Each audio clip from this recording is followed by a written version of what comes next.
Monsieur l'ambassadeur, moi je vous ai écouté.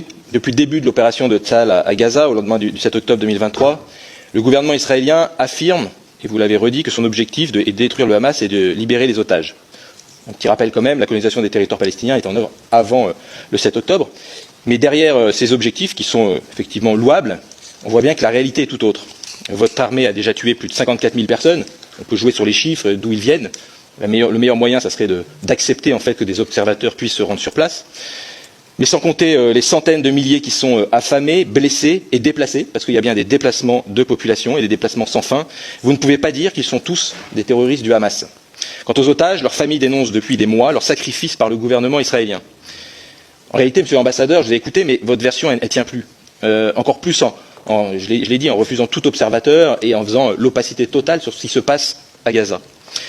Et le voile sur vos intentions réelles s'est dissipé en réalité depuis quelques mois. Rupture du cessez-le-feu mi-mars, soutien de Benyamin Netanyahou au plan de Donald Trump, accélération des annexions des colonies en Cisjordanie, toujours évidemment en opposition totale avec le droit international. Depuis le 5 mai, le gouvernement israélien assume enfin son véritable but, la conquête de Gaza et le départ, soi-disant volontaire, de ses 2 millions d'habitants. Les opérations militaires avec l'appel de 60 000 réservistes et le grignotage du territoire témoignent de cette volonté d'annexion.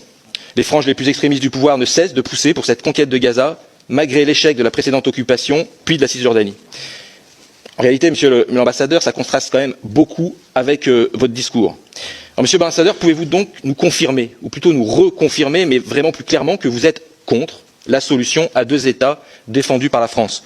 Le Premier ministre israélien disait récemment un État palestinien serait une énorme récompense au terrorisme. Alors si tel est votre objectif, quelle perspective politique imaginez-vous qui n'implique pas justement le génocide du peuple palestinien et avec lui l'isolement total de votre pays sur la scène internationale? Et puis je rajouterai par rapport à ce que vous venez de dire,